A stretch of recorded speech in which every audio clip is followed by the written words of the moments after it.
So hi, everybody. Thank you so much for joining us. My name is Barbara Dillon. For those unfamiliar, I am the co-founder and editor-in-chief of Fanbase Press. We are a GLAAD award-winning and Eisner-nominated publisher and media outlet. And really the reason that we are doing this virtual forum is that I've been speaking with a lot of you and a lot of colleagues through all facets of the comic book industry over the past few weeks about anxieties that we share, not only this year, what is going on with the comic book industry, but about what is to come in 2025. So really, I wanted this to be a welcoming, safe, comfortable forum informally to discuss these anxieties that we have, opportunities that we have, resources that we have to get a shared conversation going to really troubleshoot these challenges. The format of what we're going to be doing today is that I'm going to introduce some industry professionals from various facets of the industry who are going to introduce themselves and really note the top priorities or areas of concern that they're having. And then after they share those, we're really going to open it up to a dialogue to everyone. If you are not feeling comfortable sharing a message vocally, please feel free to put any questions or concerns in the chat. I'm happy to read them off for you.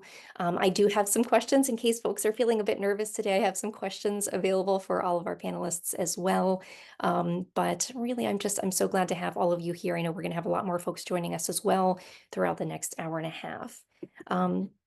I think this goes without saying, and seeing so many familiar faces, we want to be as respectful as possible with any comments or questions. We want to allow equitable time for all of our attendees to speak. So with that, I think we can go ahead and really dive in. I'm going to introduce each of our panelists, and then after introducing them, I'm going to pose the same question to each of you to really start us off. So in no particular order, I'd like to introduce Charlie Stickney. Charlie is a writer and producer who has worked across entertainment fields, including animation, film, TV, and comics. He has launched 19 successful Kickstarter campaigns, the latest of which raised over $37,000 for titles including White Ash, The Game, The Adept, and Galarian. Charlie, thank you so much for being here. Oh, thanks for having me. And Charlie, the question that I'd like to pose to you is, what is or are the biggest problems or concerns facing creators with crowdfunding going into 2025?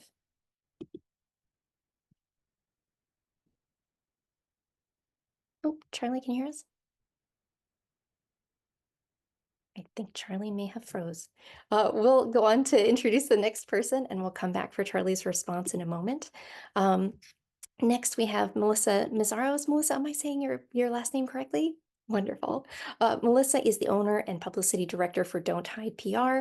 From music and film PR spanning nearly 20 years, in 2016, she made her mark on the comic book industry. Melissa, thank you so much for being here. Thanks for having me. Absolutely. And Melissa, we'll pose the same question for you. Right now, what are the biggest problems or concerns facing marketing and PR as we head into 2025? Oh, where do I begin? Number one thing that definitely that I'm seeing across the board is market saturation, as a lot of people can agree.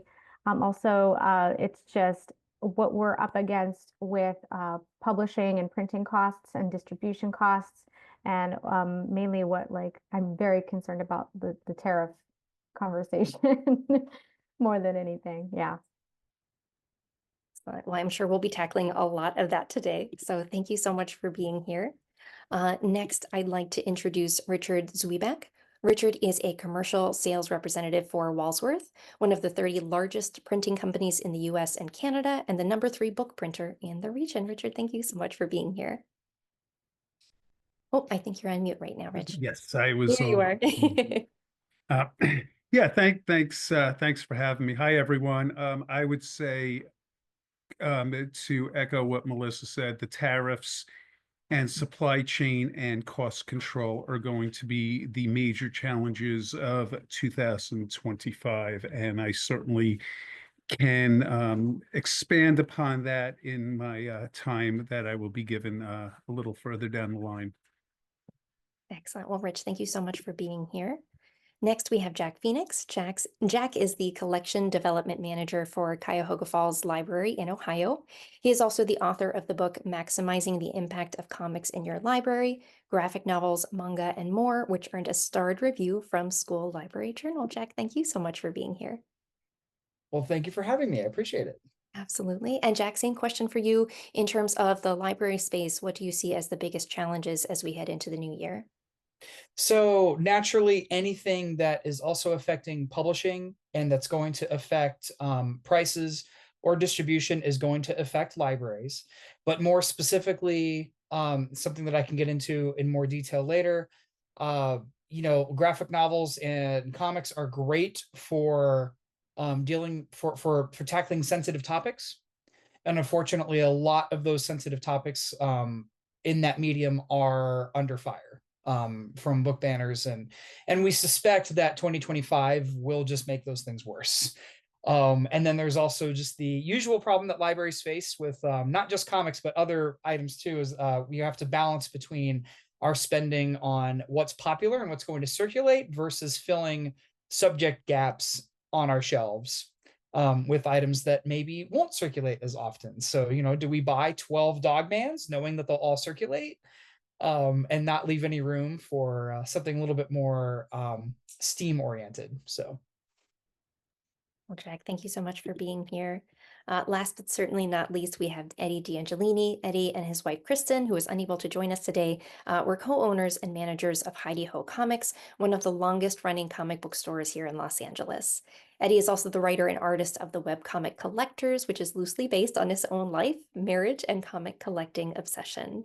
And Kristen is a co-host of Comadres y Comics, a podcast hosted by 3 Latina women, hoping to highlight the role that Latinos have in the comic book industry, not only as creators, but as consumers and fans. Eddie, thank you for being here, and we'll pose the same question to you in terms of retailers. Oh, I think you're on mute right now, Eddie. There we go. Can you hear me? Okay, great. There's actually 2 issues that I'm most concerned about in the coming year, and to echo everyone else, it is the tariff issue, what effect that will have on comics as a whole, and the other one, which I think probably affects more retailers than creators, but it does affect us both, is the current state of Diamond and whether they will be able to continue in the new year. Definitely a great conversation to have. I see that Charlie has joined again. Hi, Charlie. Thanks for Hey. coming back on. I wanted to pose the same question for you in terms of crowdfunding. What do you feel are the biggest challenges as we head into 2025? Well, possibly internet connection. I just hit that right now. But if it's not that, I think one of the hardest things is, and this is going to hit everything, is I think because of the pandemic, we had such a boom. It brought so many new voices to comics, and we had an explosion of small publishers that the market got oversaturated. And everybody is now looking for a channel to distribute in. And in a way, I think a lot of people are coming over to Kickstarter because the direct market's no longer working for them. And so Kickstarter is getting really saturated in terms of content. So I think standing out in an oversaturated market is going to be a big challenge for a lot of creators. And I think that goes up the chain to the direct market, to the bookstore market, and everywhere. It's just, there's a lot of content out there and maybe not enough people picking up books. All great points. Thank you, Charlie. Well, one of the themes or patterns that I heard in everyone's statements are the concerns about tariffs. So just to get us started, we'll open it up to questions from everyone in a moment. But Rich, maybe we can start with you in terms of, can you tell us a little bit about how the anticipated tariffs on offshore goods might impact the cost of printing? Oh, I think you're unmuted. Absolutely, now that I'm not muted again. Basically, first off, despite the incoming administration's statements, on January 20th, the tariffs are not going to instantly increase. We're not going to have a magic button that all of a sudden, the second Mr. Trump becomes president again, all of a sudden, customs are going to jack everything up 25%. That being said, there are currently three main suppliers of printed comic related publications: the United States, Canada, and Asia. And Mexico also does a little bit of print and distributes here in the United States. Canada and Mexico currently have a huge advantage over the United States in terms of cost control because of the value of the Canadian dollar and the Mexican peso versus the US dollar. As many of you know, it is less expensive right now to print in Canada. Of course, this is before distribution costs and everything, but from a apples to apples comparison, you'll probably be able to save a little money utilizing Canada. As an American printer, that doesn't really fill me with a lot of happiness, but it is what it is. Obviously, one of the Republicans' platforms this year was to bring manufacturing back to the United States, and their theory is that increasing tariffs is going to do that. Asia has an advantage over the United States in terms of cost control because they have cheap labor, as we know, and cheap materials as well over there. And that's a really big if, the tariffs pass in Q1 of 2025, they're talking about a 25% increase in North American tariffs importing to the United States, which would be Mexico and Canada. That's a really big deal. If that happens, that's going to mitigate Canada and Mexico's competition and competitiveness with regard to pricing. And of course, that's what the tariff plan is supposed to do. With regard to Asia, a 10% tariff increase, which is what they're discussing, Asia is still going to have a manufacturing cost advantage. The bigger challenge really is in the importation of manufacturing materials from overseas in Canada. By that, what I'm talking about really is the key elements of the print process: ink, metal, and other hard materials that are used for printing plates, etc. Printing plates are a huge consumable for printers, and especially paper. Asian paper imports are not a key element at this point of American print. However, Canadian paper certainly is. And if a tariff is imposed on Canadian paper and potentially European paper, of which there is a nice amount coming into the United States, as well as many paper mills are owned by European corporations, then domestic pricing here in the United States is also going to be affected. If our costs go up with regard to raw materials, and most print contracts and print agreements have a proviso that there is a price increase clause if raw materials do go up that are beyond our control. If that happens, then all print costs are going to increase significantly.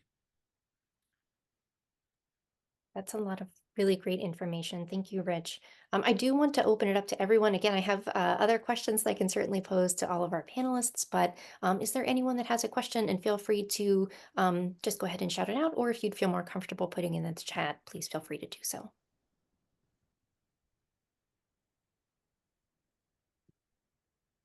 I think everybody's just plain depressed over the news that I just gave. That's understandable. That's understandable. Well, I'll go ahead and pose another question.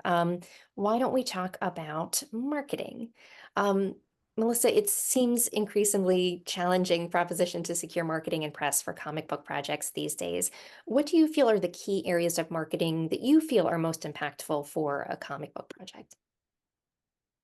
In terms of everything on social going awry as of late, what really is the foundation is our community.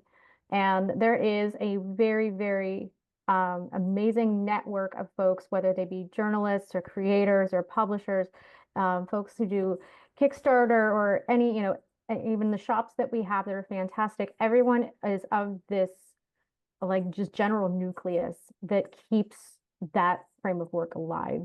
And getting involved with that in a positive way is the best marketing tool you could possibly have. So the question is, how do you maintain the spotlight when there's so many folks that are working in a saturated market? And I'm not biased to anything, but we really do owe it to, as a publicist, owe it to the outlets for doing most of the work to help us out and get us the word. And those are a very, very, very strong foundation outside of the network, but also inside of the network. I would have to say that when it comes to those, just the circulation numbers that, a lot of sites offer, and getting involved with the community in that way and getting the visibility that way.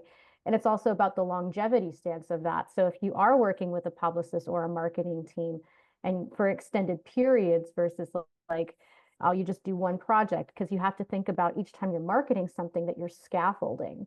So each time you come out with a new project, it's going to continue to build and build and build on itself. And I think Charlie is the perfect example of how that method can work. And Melissa, one more question for you. In talking about how you have to build that scaffolding with each new project, what does that process look like for you each time that you work with a client to determine the best approach to marketing that project? It's really looking at the materials that are available and also understanding what their comparisons in the market are, but also considering how much time and effort they're putting into the project and what kind of work they're willing to put behind it additionally. So that means, are they going to take time to be on a podcast? Are they going to take time to do an e-interview? But it all works on transparency for me, where if I'm working with a client, they see input and output of everything that I do. And I like it to be an open dialogue, because if they're paying for a service, I want it to be the most beneficial possible. Excellent. Thank you for that. Can I ask, please. Melissa, you said the outlets are crucial. What outlets specifically are you talking about? I mean, do you mean like Comics Beat, or what are you talking about exactly? Yeah, direct market outlets such as Fanbase Press, Comics Beat, Comic Watch, Comic Crusaders, Comiccon.com, AIPT, comicbook.com, CBR, and as long as they're steering in the terms of direct market. And the question I would definitely love to ask retailers is like, what are their main sites that they're going to? Because some folks still say Bleeding Cool, which is really surprising to me, considering how many ads are bogging down, just going to the page itself. But I think having that level of visibility, not many people know that they're working with a publicist. If they do hire one, they're just seeing it in repetition. Thank you. Eddie, I think we'll go to you next. Given that we mentioned comic book retailers, are there sites, outlets that you go to find new comics, or to really determine what from previews or any other distributor you'll be purchasing for the shop, or what does that process look like for you? For me in particular, it did not look like me going to any particular sites for information. Thankfully, I've got so many friends in this community here in Los Angeles. The community, the network is so large. I mean, I know pretty much most of these people here, and so many more, that a lot of times they come to me. A lot of these smaller retailers, or excuse me, smaller publishers like Fanbase, any indie publishers that self-publish.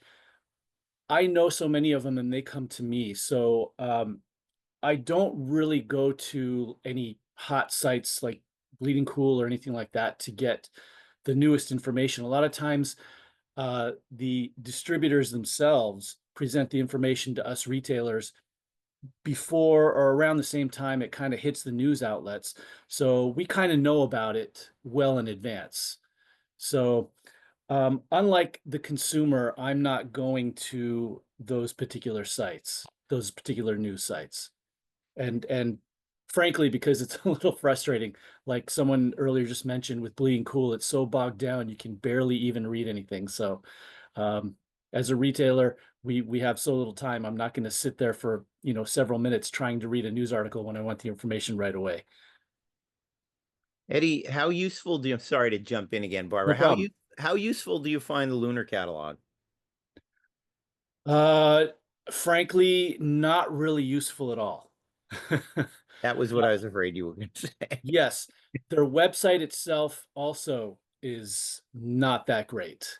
It's gotten better over time, but when they first started comic distribution, their website that we had to deal with, especially for orders, was so basic and so archaic. It literally looked like a website that a high schooler built who just learned HTML. It wasn't very good. For that, I will give Diamond their props. Their website and their interaction online, as far as how being able to order and process our FOC, was top notch. Penguin also is a bit lagging as well. So I would be sad if Diamond went away, mainly because they are the most user-friendly website for us retailers. Can I say, Eddie, it's actually kind of funny because I know on the publisher side, Lunar was head and shoulders above Diamond in terms of an interface, in terms of be able to interact, to get real information from them. And like the Diamond website for publishers looked like it was something that was built with, they would send us text files, .text files in terms of the orders. There was no spreadsheets, there was no Excels. And so it's interesting to hear there's sort of a little bit of a difference between the publishing side of things and the retailer side of things. It would be nice if they put the same energy into interfacing with the retailers that they seem to have done with the publishers. I wish they would. I mean, you're not the first person that's told me that, and it's frustrating because, for instance, FOC, and for anybody watching who doesn't know what FOC is, that's final order cutoff. That is our last chance as retailers to adjust our initial orders literally 2 to 3 weeks out before these books are released. In FOC, I can do an FOC in Diamond in literally 10 minutes each week. On Lunar, it would take me up to half an hour to sometimes even 40, 45 minutes because of the website interface. So that is something I definitely, as a retailer, would like to see updated and changed. I was also just going to comment, I think what you were saying about finding the community in terms of things that you bring to your store. It goes back to a little bit about what Melissa was saying in terms of that scaffolding of the branding. I think we're in an era right now where, because there's a little bit of a regression in the market, it's about trust. And so the retailers need to trust the people they're putting out. The same thing is on Kickstarter and crowdfunding. It's about having that brand that people know either will deliver or they know the quality of it. And I think that's also for retailers. Right now you want to take safer things in your stores. And so I think that's really important for creators to be able to develop a brand, either of your own personal brand as a creator or your brand of your books, that people know what it is, they know what they're getting, they know it will come. And that's what's great when you work, like for me, it's been repetition, it's been delivering, it's been building a fan, a following, but it's also working with publicists to help you build that image and talking with them. What's the best way to get the word out on the kind of things that I'm doing, and just being present in the marketplace again and again with good products. Charlie, you make a perfect point, if I can just add to that. I am, as a retailer, I'm much less likely to order and stock a new comic, new book, because I saw it on a website and the website told me it's hot.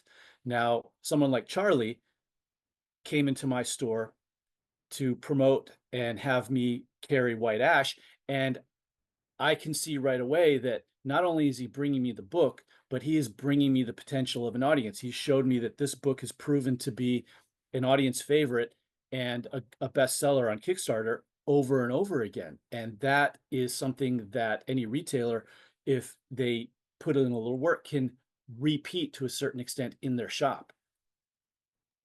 I want to continue with the conversation of markets and be inclusive of the library market. We do have Jack here with us, and also in the comments, Matthew, thank you so much for noting that if libraries are part of your market, the trade review outlets are vital. Jack, do you want to speak to some of the outlets that you utilize as a librarian? Yeah, and it's all kinds, and it's throughout the year, and it kind of depends on when I'm shopping and what I'm shopping for. But the staples are the basically communication from librarian to librarian. So that can be either in our library trade publications, such as Library Journal, Book List, those school library journal. I also use Forward magazine quite a bit. Forward, if anyone doesn't know, is for independently published works.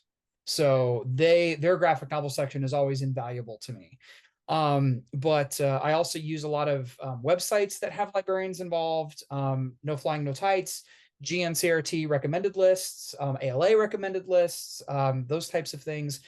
And it's on a lesser basis, but still valuable. I will use previews, and I will also use like what the vendors recommend. You know, every single library vendor has their own sort of column or publication that they put out. So Baker and Taylor's, for instance, is forecast. So I will look at those as well. But yeah, to get your books in front of library eyes, it can be crucial to submit items to library journal, to book list, to those sources so that we can actually see them. And then also I just follow social media and I just see what's trending. What is everybody talking about?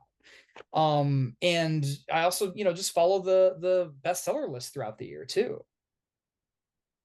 I want to come back to Eddie, and of course, open this up to everyone as well. But we had a question about more actionable ways for both creators and independent publishers to find their way into retailers' stores. Obviously, we talked about, that if a book is popular or if you're part of the community and aware, but and maybe we can extend this to the distribution issue that you brought up earlier in your introduction in terms of, there may be a loss of diamond distribution, which would be a huge loss for the industry. Maybe you can talk about that and then talk about the actionable ways that creators and publishers can get their way into stores. Sure. I always tell creators the best way to get their independent comic into shops is get to know me, become a friend. Show me that you do good work, but also get to know me and get to know my shop. I've so many independent creators were stocked on my shelf because they became a good friend of mine, and I became fans of their work. And so much so that anytime they would have anything new, I would just say, yeah, sure, give me copies, because I knew it was going to be good. So that really is the biggest key. Now, I know that it's easy to do in cities like Los Angeles or other big cities where you have several shops. You can actually go and meet your shop owner face to face and get to know them. It's a little bit harder in smaller areas, smaller cities, more rural states. But to that, I say almost every city, every state has conventions now, big and small, and there will be retailers there, selling their back issues, whatever, and that's a perfect chance to get to know them. It's really about face to face, because I've had several creators email me, call me, and try to pitch their book to me that way. And frankly, sadly, it never really works. At least it never really worked for me, because if I'm in the shop, I don't have time to take a phone call. A lot of time stock get lost. But if someone took the time either in the shop or outside the shop to get to know me and become friendly with me, I'm very apt to stock their books, especially if I like it and I become their fan.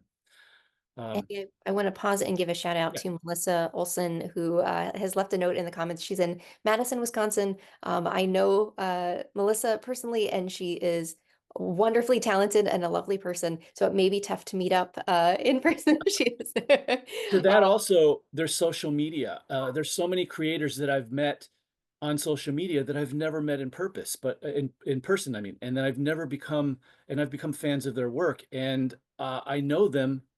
I feel like I know them because I'm always interacting with them online. So that's another way to really get to know your retailer. And I'll give a shout out for Melissa. She has a new series that just launched with Ahoy Comics, which is phenomenal and very exciting. Melissa, you've got the floor. If you want to give a short pitch for the series, you're absolutely welcome to, but no pressure to put you on the spot. Hi, everybody. I came here from fiction. I've been a fiction writer for a decade and moved over to comics because I really like a sure thing in my career. That was a joke. Okay, didn't land. Got it. No, I we did all write felt it. I felt it. Eddie, man, you're killing me with this answer, though. Like, I've done more than 10 interviews. I've appeared on, 3 or 4 podcasts? Literally, if any of you have a podcast, I will come. We don't even have to talk about my book. But you're saying in order to be carried into your store, I have to fly back out to LA? No, no, I'm not saying that. All I was saying is get to know me. And that could be online. Like I said, I've met several creators online that I've never met in person, and I consider them friends. I become fans of their work. So by all means, I mean, we live in an age where you don't need to actually meet someone face to face. There's a whole other life of fandom and relationships online that creators and retailers can have now. That's that's a very good point. Barbara, I will preemptively sign up to be in your next roundtable called Social Awkwardness in Creators. Thank you. You got it. You got it. Can I also just jump in because when I was when I first started out with White Ash and I was talking with Eddie, and this is something that you should do. Again, it doesn't matter, like he was my local store, so that was great. I was able to start a conversation with him, but the conversation wasn't just how can I get in your store. It was what are your tips for me cold calling other retailers around the country, and Eddie gave me some good tips in terms of like what day to call. Of course, like a lot of this is dated because now there's Oh, multiple things going on different days, but there used to be better days of the week that you would call retailers. Not to launch in really with the full pitch right off the bat. Like for me, I think, and again, this was at this point like 5 years ago. I think it was, "Hi, I'm Charlie. I have a book that's in previews that's coming out through Scout Comics. I'd love to send you a PDF."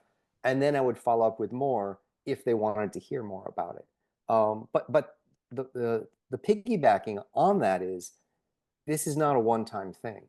This is where you go back to the scaffolding and building the relationships. I had a spreadsheet of every single shop that I called. Who was the name of the person that I talked to? What was the conversation that we had? So the next time I had a book, I knew who was receptive and I could bring up points of the conversation. Hey, how's your cat doing? Because I remember last time we were talking, your cat was sick. And all of a sudden you're establishing a connection with someone that you've never met before because you took the time to remember the conversation you had with them, and that already predisposes them to like you because you're listening to them. And so for me, like I had that store sheet, and and people come and go, but over time, through building those relationships, it makes it easier for you to get into different stores. I'd like to kind of piggyback on that just for a second. You creators, whether you want to acknowledge it or not, you're in sales. And what you're selling is your product, and you're selling yourself.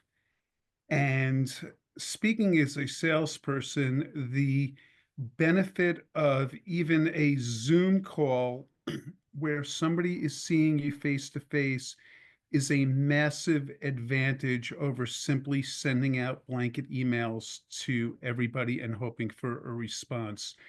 It's really important for you to provide your personality and really get to know the people that you're trying to form those relationships with. And in mention to that spreadsheet that Charlie just discussed, there are CRM programs, CRM being customer relationship management programs that are free, shareware.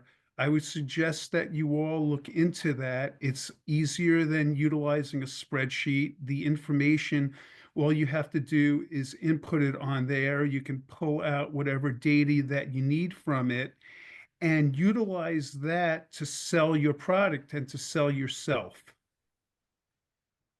Yeah, if I can just jump in and support, Rich and Charlie here, that it's an endless, exhausting thing.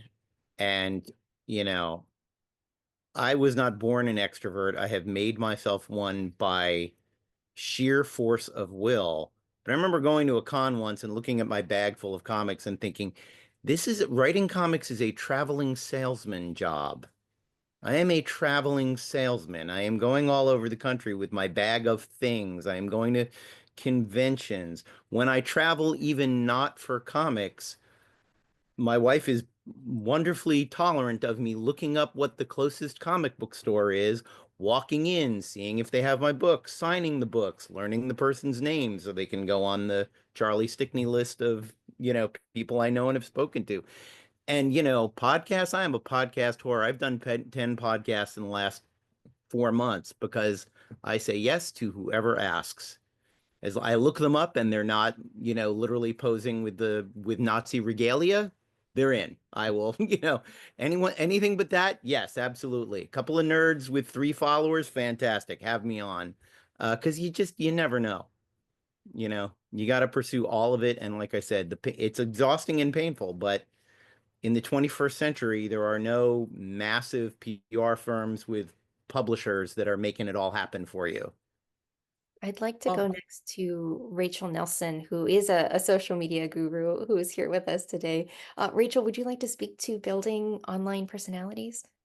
Yeah, so something that a lot of creators seem to not, the story for them seems to start and end with their actual pages, and it doesn't end there. Your story has to be you also are telling a story about who you are and what you stand for, and why an audience needs to buy your book. Like, they're buying your book partially because the book is good, but also in major part because you're interesting and they like you. Everyone here is a personality. Everyone here is like, you're a content creator. You're not just a writer, but you are also an influencer of some sort. People, that parasocial relationship is so important. Even if part of like, and I know everyone here is like, oh my God, I'm an introvert. There are so many introverts out in the world right now that want to find another introvert that they can bond over their social anxieties with. That is such a popular thing.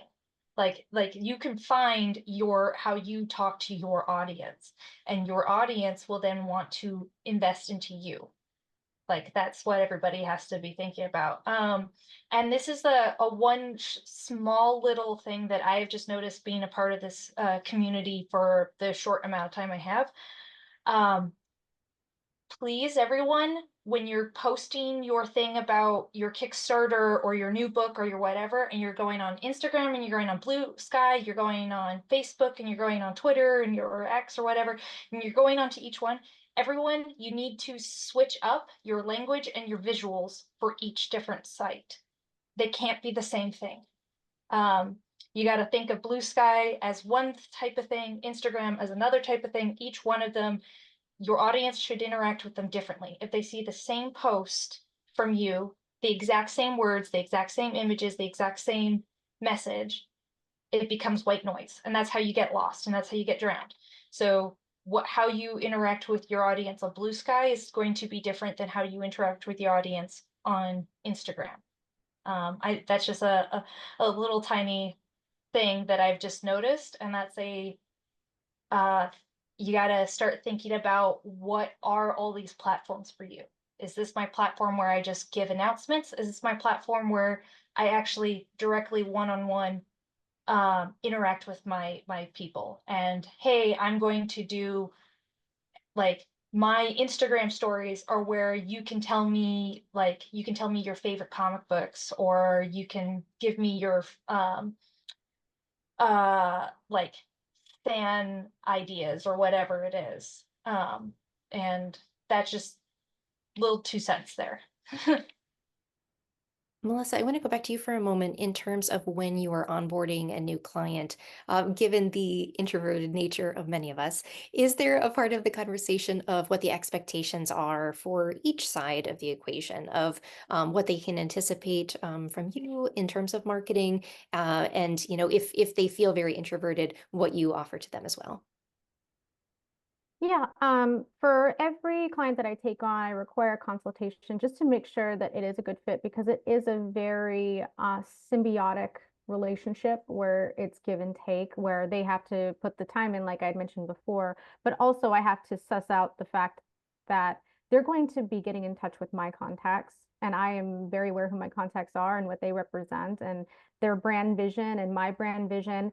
So bringing someone new into that fold and giving them the full understanding and scope of it is so important, because I always tell people, I'm like, you can come play in our sandbox, but don't be a jerk. If you're a jerk, we're going to kick you out of the sandbox. But other than that, that's a foundation point. But I really just like to know what inspired them to create the project, what it was like creating it, who they work with, who they know in the industry, and like making sure that they are a good fit. Because I consider a lot of us as gatekeepers, and we do have to do a lot of protection as far as, there are snakes in the grass once in a while, and they do have guises, and it's just about being inclusive and being positive and sharing this passion that we all have. And we are all introverts. I'm an introvert myself, the irony of it. But I think with everyone just kind of being so supportive to each other, we kind of make it okay. It's our safe space. And knowing that a lot of the audiences are also introverted, I don't really feel like there's any rifts at all. So I think in, explaining to my clients, as long as they understand that they are going to have to put their best foot forward, and, there is some coaching involved if they do need it, where I will run down things with them and what they should and shouldn't say to focus on their work, to really let their personality shine, because that's why I choose them as clients anyway, is because they have fantastic personalities.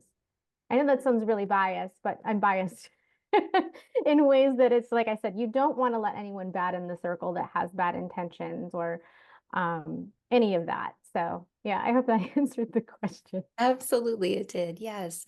And I'd like to go in terms of you spoke a little bit about barriers. Jack, I want to come back to you. You posted some great feedback in the chat about the best way to reach out to libraries, what that authenticity and the personalization looks like.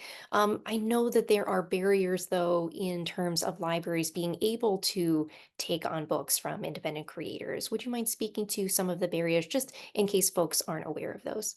Yeah, of course. And different kinds of libraries have different kinds of barriers. So from a public library standpoint, it can be a little bit more challenging. So if you are an independent creator and your work is not available through one of the library vendors, which the most popular ones would be Baker and Taylor, Bird Art, or Ingram. If it's not available on Amazon, and let's say it's only available through your website, that can create a challenge for a library, because then we might have to be so convinced of the work's value that we have to create fill out all the paperwork to create a brand new purchase order for our fiscal office in order to purchase this item. And some libraries will say, like, well, I'm not going through that labor if it's just for one $16, $20 book, right? They only want to do that if there's multiple items involved.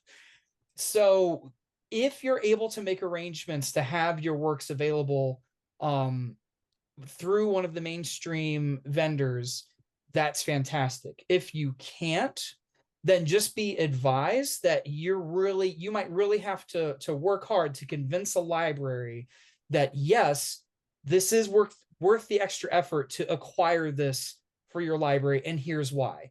And I said in the chat that submitting a complimentary PDF file that the actual person you're communicating with, like the person in my role especially, can review and be able to say, oh my gosh, this does fit a subject gap in our collection. This is exactly what we're looking for. Then folks in my position will go to that extra effort to make sure that we get that item. In fact, if we fall in love with something, we will bend over backwards to make sure the library can get it. Thank you, Jack. Eddie, I want to come back to you for a moment. We touched on this a little bit earlier, but we didn't get to dig into it in terms of the diamond of it all right now. Given that we're talking about barriers with libraries, would you mind talking about the barriers that might exist in 2025 if diamond is no longer? Well, first off, what are the possibilities that might happen is, I think, necessary to discuss. There are two events that happened this year with Diamond that is now making everybody question whether or not they will be able to survive. Back in July, they had a problem with the publisher Hatchet, where basically Hatchet just cut them off. And it came out later on, not fully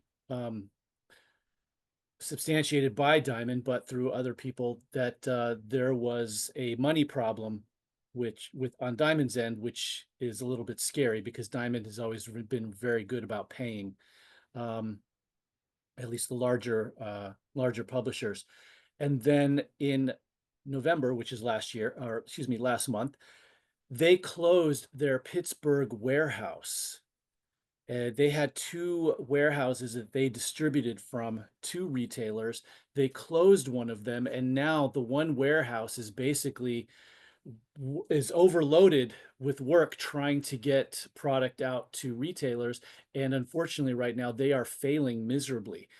Many shops are getting their books after the Wednesday release date. I'm talking about the weekly floppies, which is just like death to comic shops. Unfortunately, that is just horrible for comic shops to not have the new issues on release date. So those 2 things are really starting to make people question, is Diamond going to survive? What would happen if Diamond didn't survive? Well, the larger publishers, Marvel, DC, Image, are mostly covered by the other distributors, Lunar, Penguin. And unfortunately, there are a lot of smaller publishers that are exclusive with Diamond that unfortunately Lunar and Penguin have said, or at least the publishers say that they said, that both Lunar and Penguin will not carry. So unfortunately, you would be losing a lot of smaller publishers, which none of us want to see. There are some of us indie creators that, make part of our living working for these smaller publishers, and it would be sad if they suddenly had no other avenue of distribution.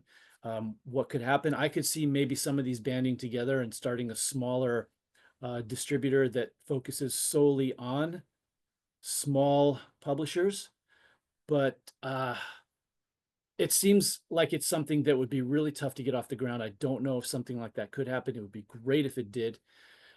Also, to keep in mind that Diamond distributes much more than just comics.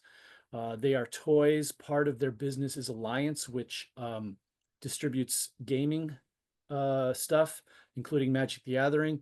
So having Diamond gone would leave a huge hole in distribution that would not just affect those small publishers that now have no outlet, but it would greatly affect retailers as well, which now would have a chunk of their inventory not there anymore.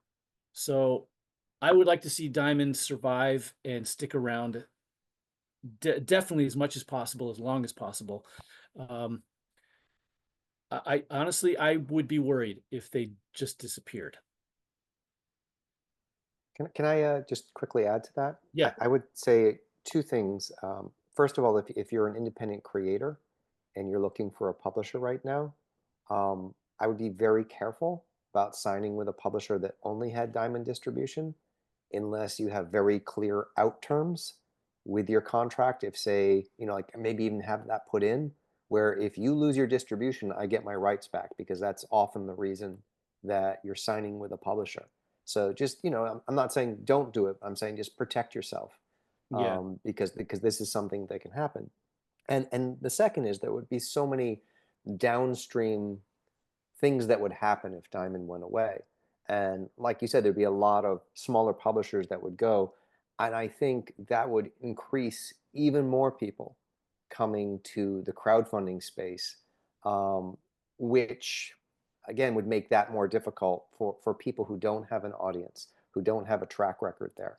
And this goes back to branding. And I think it's really important for going forward into 2025 and maybe 2026 is, if you don't have a large brand, it's finding ways to amplify what you do.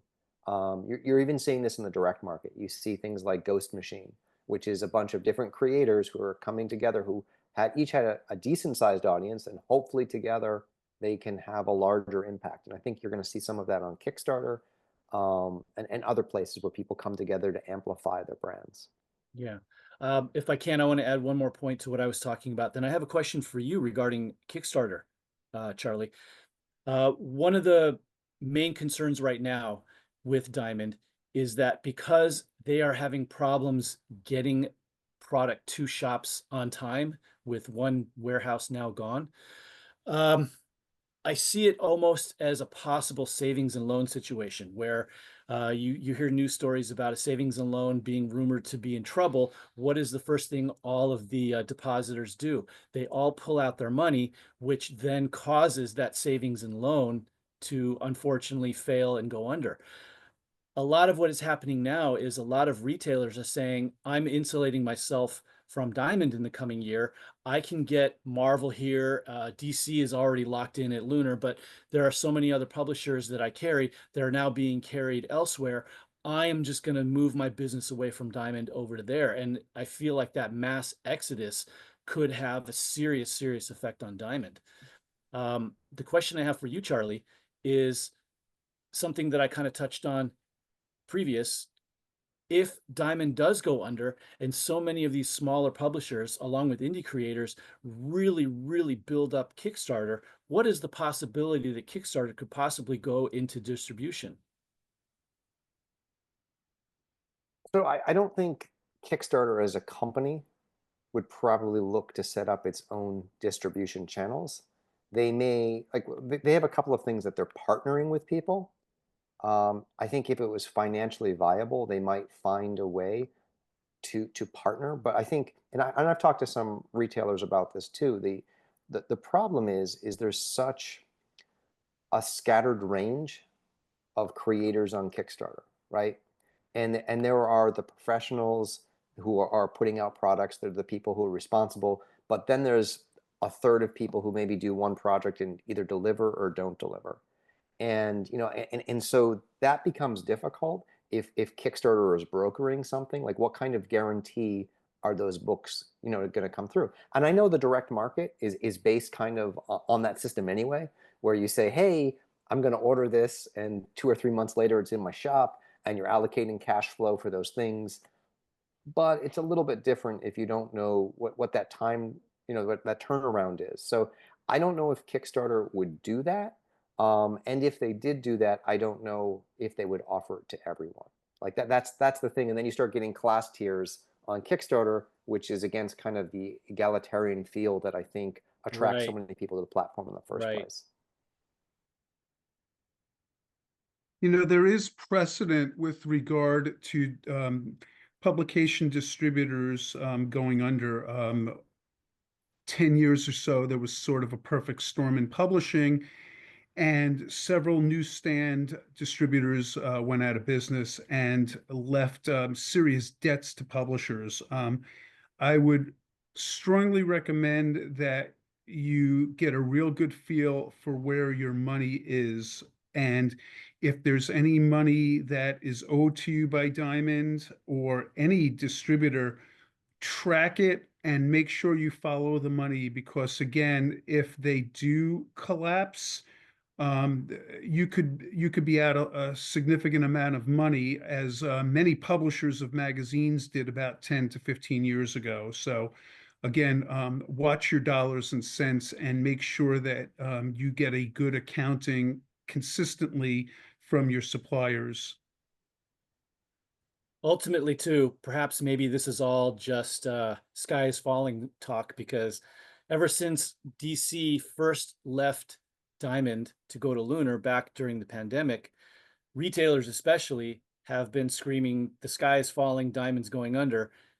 Every time something like that happens, and every time Diamond has found a way to pivot. So let's all hope that they find a way to pivot in 2025 and possibly maybe, I don't know, become something a little new, a little different, and continue to go on.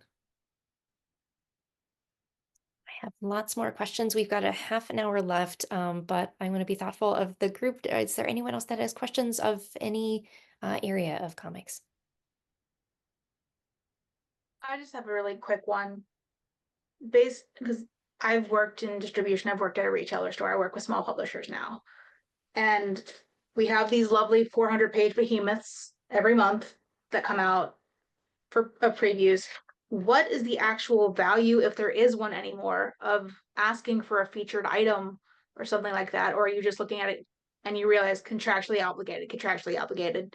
That one might not actually be good, because I know you don't have time to read the whole 600-page catalog. I know the FOC list is not pretty when it comes through, and you've got 500 titles because there's 87 variants from Dynamite and 60 from Marvel. Like, besides, like, what's the best way somebody that's hanging on to dear life for Diamond right now to really make an impact month to month, besides cold calls, which you can't do on, used to be don't call on Tuesdays or Wednesdays, but now with the Diamond warehouse shakeup, it's, I don't know when I can call them. They might get their order next week.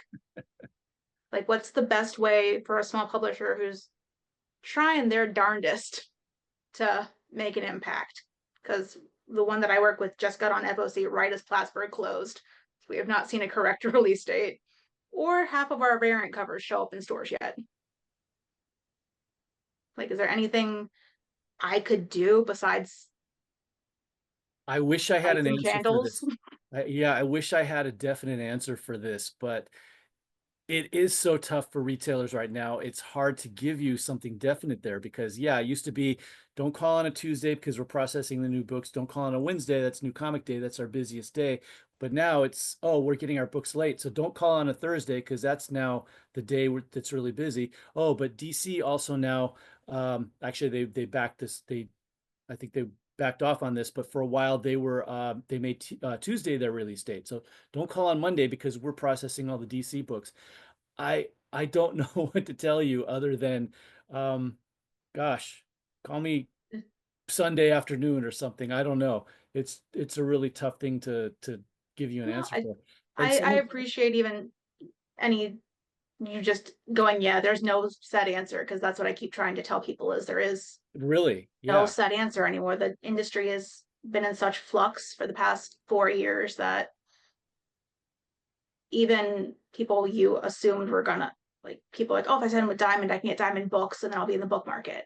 And it just yeah. doesn't work that way anymore. So I really hope that at some point in 2025, things settle down and make it easier for you and you have an answer to that question. And someone in the chat corrected me. It was the Plattsburgh warehouse that closed. I think I mindlessly said Pittsburgh, so forgive me. That was just my mistake. Great question, Megan. Thank you so much. Any other questions that anyone has?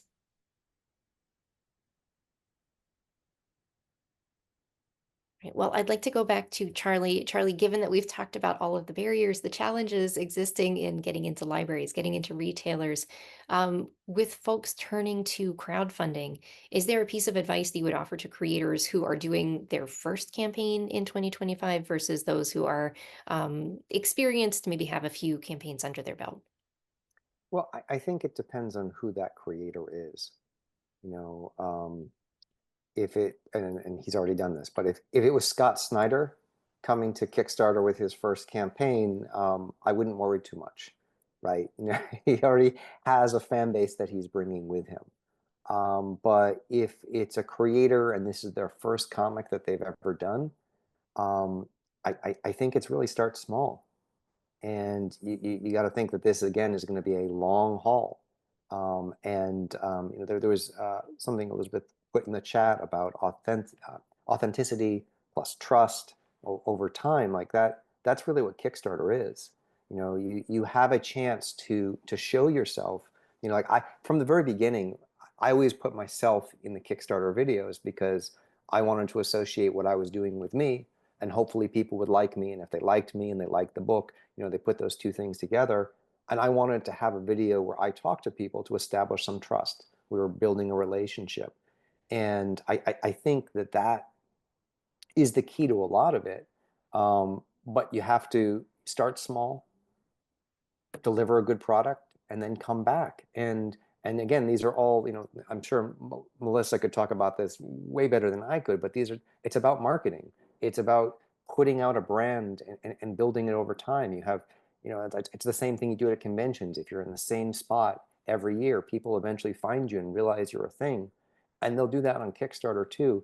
But it's a chance for you to get known, that people will find you. So just start small.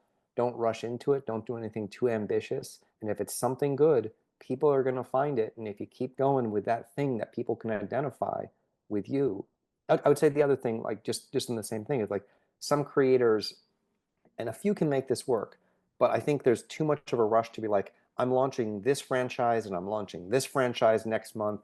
And then, by the end of the year, I've got 3 different #1 issues. I'm like, what do people know you for? Build something that people know you for. Build a book, put a couple of issues of it out. Have a thing that's easily identifiable with you. You can branch out later on, but make sure that people like the thing that you're putting out first.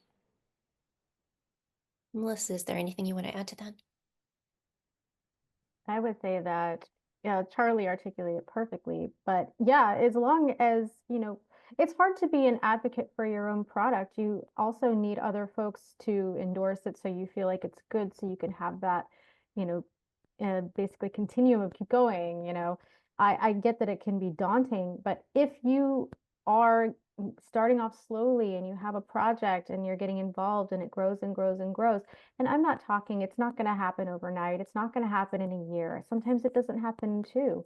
But usually by the 3rd year, the 4th year, the 5th year, I see a lot of creators who are creating their own projects and their own independent work, move on to licensed properties, whether they're a writer or an artist. And I've had clients that decided they could quit their day jobs. So it's not an impossible feat, but it's like any other thing that you do with visibility and getting good at something, is that you have to work really hard at it, and you have to be aware that it is going to be a second job or a third job depending on where you are, and you have to really put your effort into it and be passionate about it and get involved if you want to succeed. Jack, I'm going to come to you. I have 2 questions collected for you. The first is from Hillary. Have you ever used crowdfunding to pay or partially pay for a library program? So I was just replying in the chat. So yeah, I'll just reply here. No, because we are, as a public library, we are publicly funded. We use public dollars. So we must use the money that was allocated, board approved for programs, in order to have programs. The close to that, it's not crowdfunding, but we have friends groups that are separate from the library, but it's a charitable organization. It's a nonprofit that will most public libraries have one, that raise money and donate it to the library, or libraries can sometimes use that partnership to host programs. But no, we can't go to any type of, we can't launch a Kickstarter or a GoFundMe in order to ask for donations to do a particular program. No, but general donations are always welcome. But we also can't guarantee, if you make a donation, that it will go to a program. So unless you will us a bunch of money and put in your will that you want it to go to programs, but that's a whole other thing. Thank you, Jack. And the second question came from Rachel. Do you ever purchase full collections? Like if multiple creators created a collection for a library? And Rachel, if I'm misspeaking, or if you want to add anything, please feel free. Multiple creators creating a collection. So, yeah, I guess I can clarify my question. You spoke to an individual coming to a library and trying to basically say why their one $16 book fills the gap. But let's say you had multiple Kickstarter or independent creators who all came together, and they create a collection essentially and bring it to you and try to go, look, here's 10 books instead of 1 book, or that kind of thing. My cousin's a librarian, and so I know that she's been making a bunch of collections, so I hear certain things, and so she made a collection of movies and TV shows that were filmed in in her town. Mhm. And then the library, and she pitched it and they purchased that collection. So I was thinking, like, is there a version of that kind of thing, but for indie creators? It would honestly pretty much work the same way.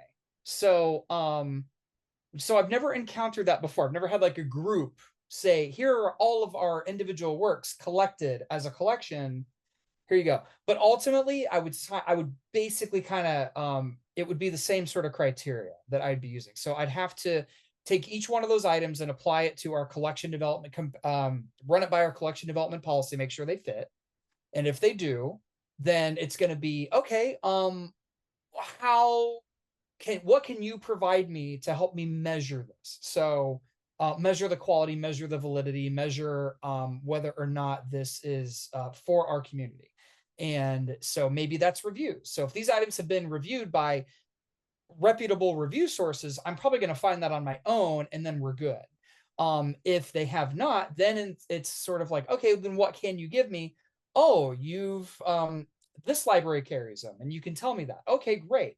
Or oh, you're giving me these PDFs so that I can review these items, and you're giving me like specifically what topics. Like, let's say that one of the creators wrote a book about the marginalized experience. Like if you could speak to that, that's going to help me make the decision.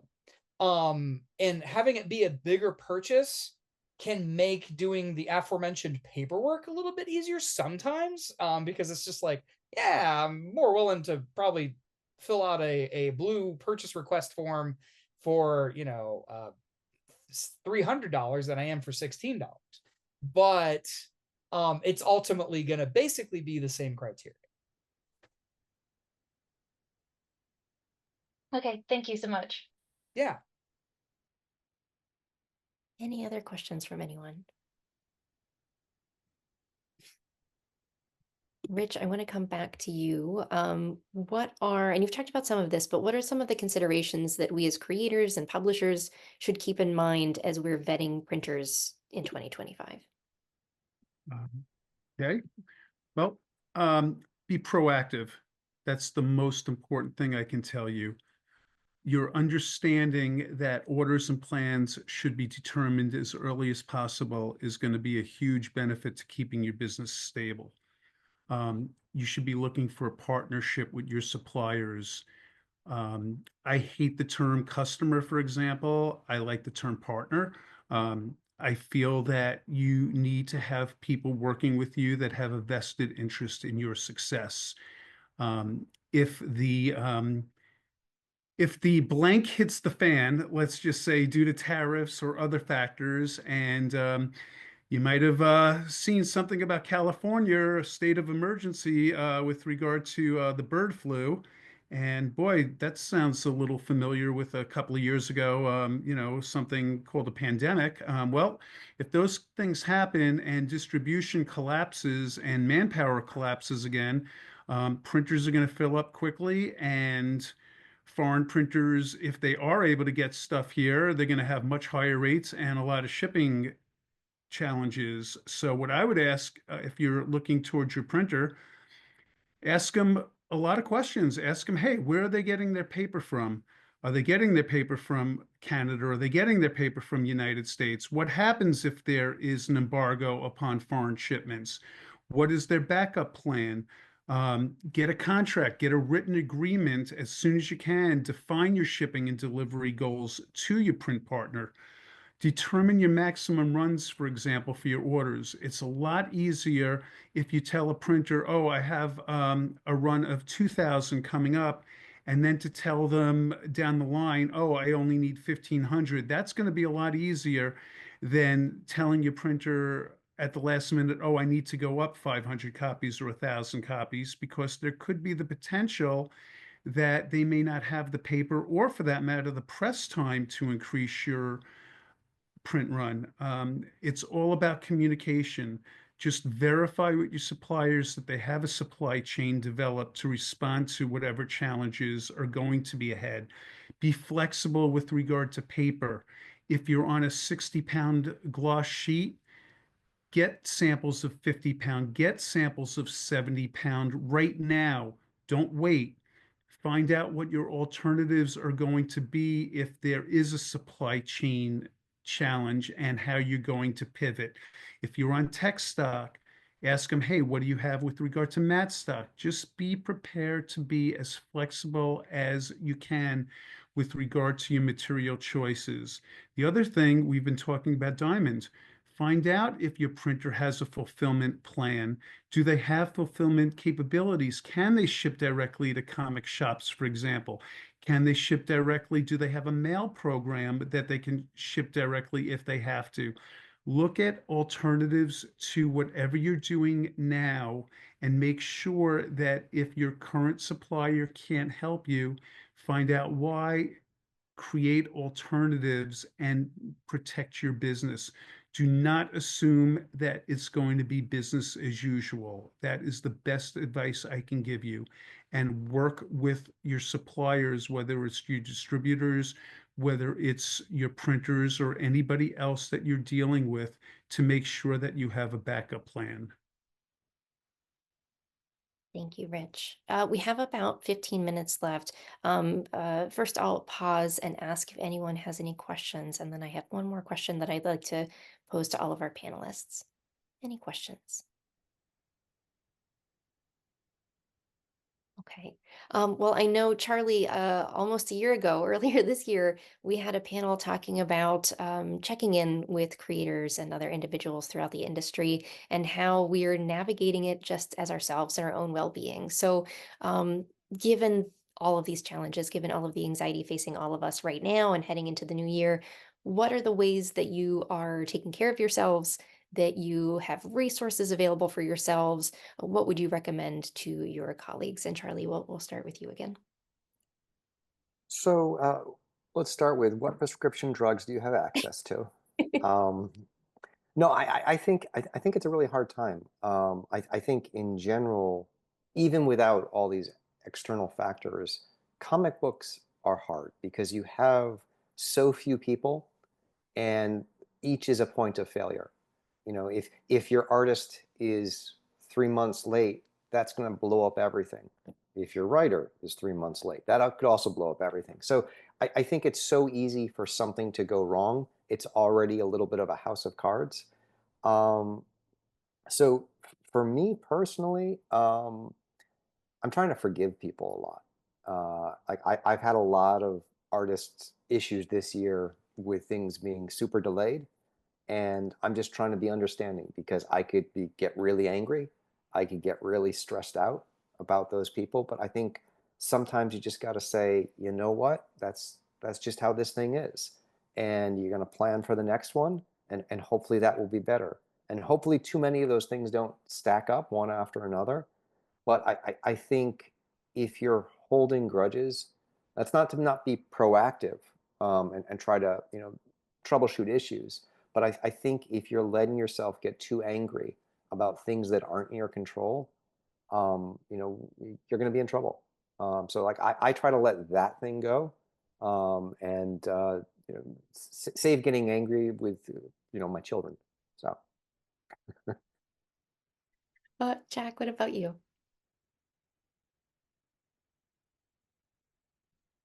Sorry, it took me forever to unmute. So I this is very challenging to answer because I don't know anymore. I'll just be honest. There's the old chestnut that I would have relied on, where I would have said, hey, strength in numbers, especially like to my librarian colleagues, which we're going through some stuff. And I'd love to just be able to say, like, hey, if we all stick together and we all keep the same message and we all, then we'll be okay. Unfortunately, the reality is that when a state legislature decides that it takes the librarians' power away and threatens to imprison librarians for doing our jobs, and our major organization that does bring us together has almost zero actual power to do anything, because they're a professional nonprofit organization. What can they do other than say, we condemn this? It's really disheartening. It's incredibly disheartening. And so I don't really know what to say other than, we need our communities. And so I just want to, we need to reach out to our communities and get our communities on our side, because that's how we can stop all of these attacks that are happening on us. Because that's what stops the legislature, is thinking that, oh, this might cost me votes. But it's also members of the community right now that are doing the attacking. So it's tough. So I guess whiskey is really nice right now, and reading, and just anything that we can do to just kind of what Charlie said, like controlling what we can control. Melissa, what about you? I really just chalk it up to the fact, I think about like the record industry, and how people say, oh, vinyl's dead, vinyl's dead. Well, there's a resurgence of vinyl all over the place, but the reason why that is because people love it and they continue to do it, and there's always going to be, even if this entire industry goes away, that like there will always be people that want to do this. And I think maintaining that belief and maintaining the support with each other is the most important thing. Yeah, just knowing that, we can still make it survive if we want to, regardless of the situation. We'll just find new ways to do it. Rich, what about you? Basically, be prepared. If I can impart any semi-wisdom, it's going to be tough sledding. There's a lot of variables, as we've discussed. I know that there was somebody posted up, what about McCarthyism coming back? And yeah, there's a lot of that. It's going to get a lot scarier before it calms down, and the rhetoric that you're going to hear over the next month, before the crowning of the Clown King, let's just say, and his cohorts, not to be political, but I will be, and just with regard to making sure that you have everything locked down. I was a Cub Scout. Our motto is be prepared. Be prepared just for chaos, and just make sure that your relationships are very, very, very strong with your suppliers. Make sure that they are passionate like you are about your product, and make sure that you have a real partnership with whoever you work with, whether, again, it's your artists, your editors, your writers, and your suppliers. Just make sure that you guys are on the same page of the playbook as they are, and communicate. Communication is key. And Eddie, what about you? Oh, I think you're on mute, Eddie. Sorry, I didn't realize I was muted. I think the best thing that we can all do is practice mindfulness and kindness, especially these next 4 years. Also, I will say, exercise. Us writers, artists, we spend so much time chained to our desk and our drawing boards. It's important to get up, go out, exercise, play some sport, take a walk on a daily basis, do anything that's going to keep you healthy, because the best way that you can be there these next 4 years for yourself and for other people is to be healthy. That's great advice. And I will say that we as Fanbase Press will always be here. You can find me anywhere on social media, so please don't hesitate to reach out. I am always a resource. I think, as Melissa can probably attest to as well, if you are a creator and you are in need of promotion, marketing, if you'd like a review, an interview, we are here.